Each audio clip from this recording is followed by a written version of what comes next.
аммо ман шери ҳақиқиюм, ман шоҳи ҳақиқии ин дивизионум, Чарлз ду Бронкс. мо ҳар дуямо баромада кӯшиш мекунем ки якдигарро шиканем. бовар кунед, ман ӯро ба хоб равон мекунам. ӯ бояд ки хоб равад. тамом, $300,000 ҳал шуд.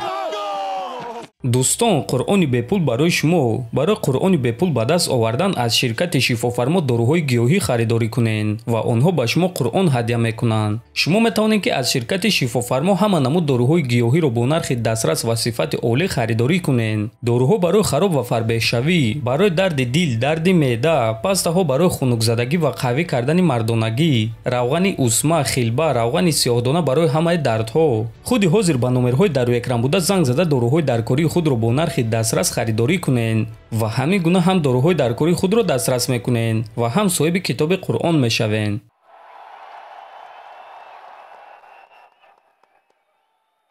хуш омадед ба пресс-конференсияи UFC 300. ташаккур ки омадед. ки якум савол дорад?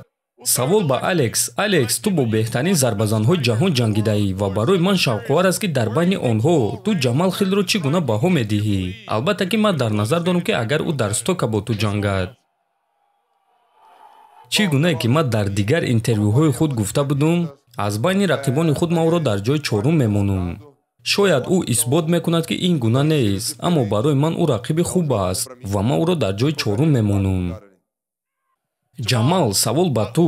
ин лаҳзаи калон аст. ту дер боз ба сӯи ин чиз рафтӣ. дар ин ғалаба барои ту чӣ аз ҳама ширинтар мешавад? баргардондани камарбанд ё ки даҳони хетерҳоро маҳкам кардан? барои ту чӣ муҳимтар аст?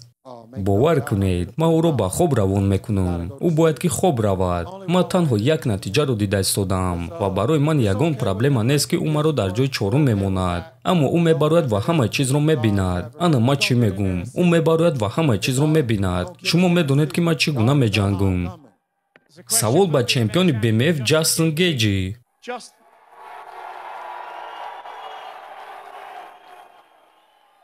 ҷастин, як ҳиссаи ин муҳориба манаҳи сахти Макс аст. мо оиди ин чиз дирӯз дар медиаконференсия гап зада будем. муҳорибаҳои ӯро ба назар гирифта, оё ту боварӣ дорӣ ки манаҳи ӯ шояд ки аз ҳамаи рақибони пешинаи ту дида сахттар аст? бале, фикр мекунам ки бале, ӯ ҷангвари ҳақиқӣ аст ва маҳз барои ҳамин ман ҳамаи муҳорибаҳои ӯро тамошо мекунам. бар замми ин ман шодам ки дар ин кард баромад мекунам. фазои майдон аҷоиб мешавад ва барои ин корро кардан ман рақиби беҳтарин дорам.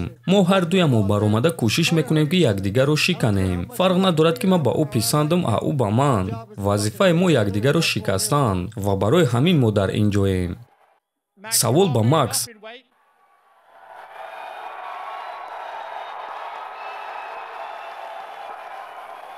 Макс, ту ба вазни сабук мебароӣ. Ту вазн гирифтӣ, аммо одатан касе ки ба вазни болотар мебарояд тобоварии хуб дорад. оё ту фикр мекунӣ ки маҳз бо ёрии суръат ту ғолиб шуда метавонӣ? аз ҳама беҳтаринаш ин аст ки мо ҳамаи чизро рӯзи якшанбе мефаҳмем. Ҷастин легенда аст. ман суханҳои ӯро шунидам ки ӯ гуфт дар ин ҷо дер боз мондан намехоҳад. барои ҳамин ман мебарам ва баромади максималӣ нишон медиҳам. савол ба Чарлз Оливера. Чарлз, ту бо беҳтарин аз беҳтаринҳо дар ин вазн ҷангидӣ, бо легендаҳо. Ту худат легендаи ояндаӣ. гӯй ки ту Арманро дар байни дигар рақибони худ чӣ гуна баҳо медиҳӣ? бале, бешубҳа ӯ ҷангвари сахт аст. ман ӯро эҳтиром мекунам. ӯ дар рейтинги дивизиони мо дар ҷои чорум ё панҷум аст. ман бо рақибони беҳтарин ҷангидагим. Ҷастин Гейҷи, Дастин Порие бо Макс Холлоуэй. ман ҳозир номҳои ҳамаи онҳоро гирифта наметавонам. Арман дар рейтинг дар ҷои чорум аст. эҳтироми калон ба ӯ. аммо ман шери ҳақиқиюм. ман шоҳи ҳақиқии ин дивизионум, Чарлз ду Бронкс. Арман, имконияти бо легенда Чарлз Оливера ҷангидан яқин ба ту илҳом мебахшад. ғалаба рӯзи якшанбе дар муҳориба зидди ин шахс барои ту ва барои карьераи ту чӣ маъно дорад?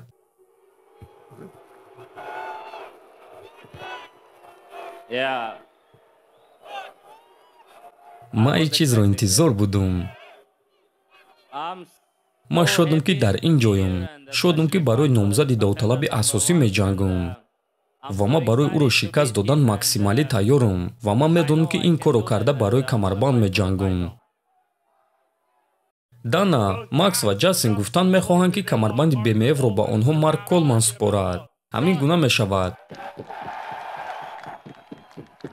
боз онҳо мехоҳанд ки бонус аз $50,000 бояд ки зиёд бошад дар ин турнир.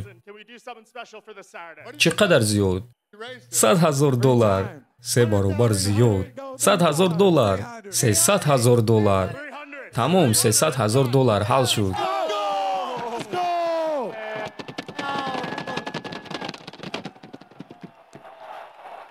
ташаккур ки омадед. пагоҳ дар муҳорибаи рӯбарӯ вомехӯрем.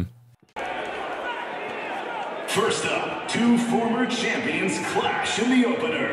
Deiveson Figueiredo versus Cody Garbrandt.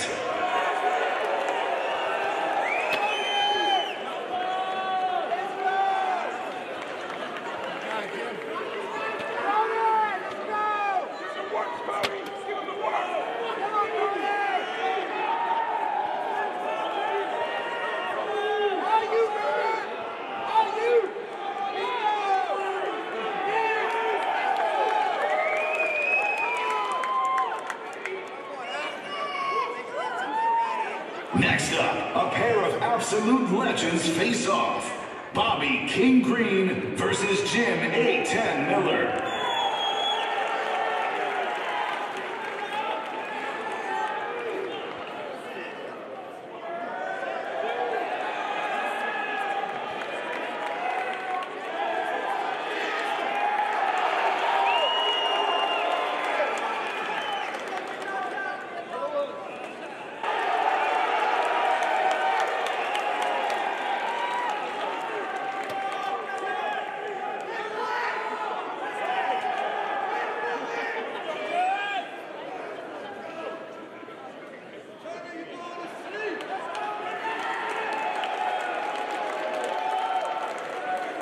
High-flying featherweights lighted up next. Super Sadiq Youssef versus Diego Lopez.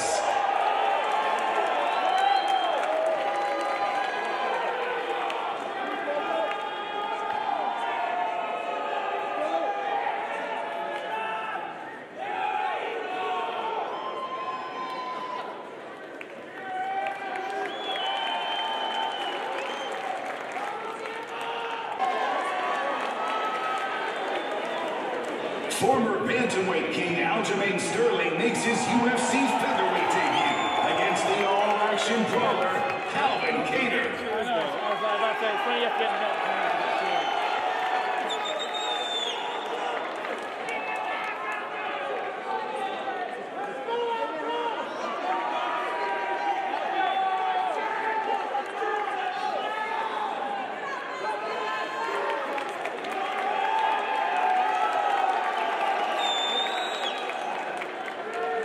The featured prelim should be fireworks. Former champion Yuri Prohaska welcomes back top 5 threat Alexander Rakic.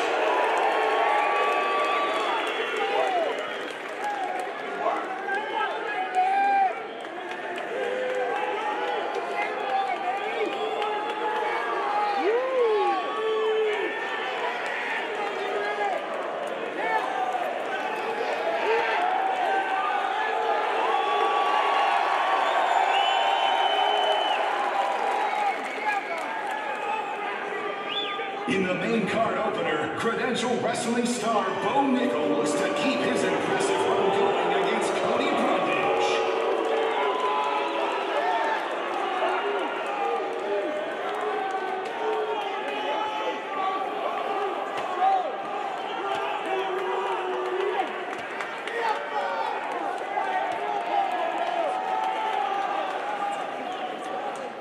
Next up, top 5 lightweights clash as former champion Charles Duvers Oliver faces Arman Tsarukyan.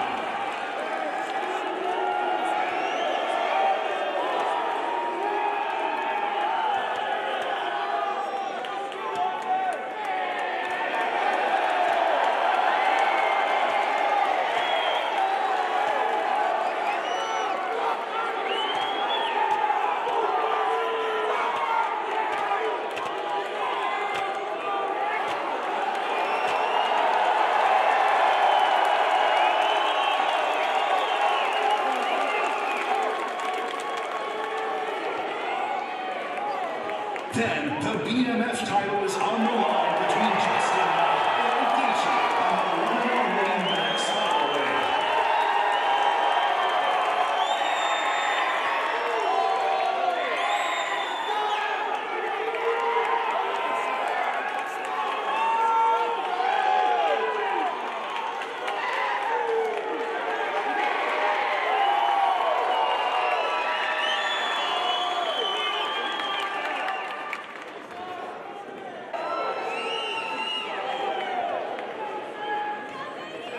And finally, the light heavyweight crown is up for grabs as champion Alex Poatan Pineda battles former champ Jamal Sweet Dreams Hill.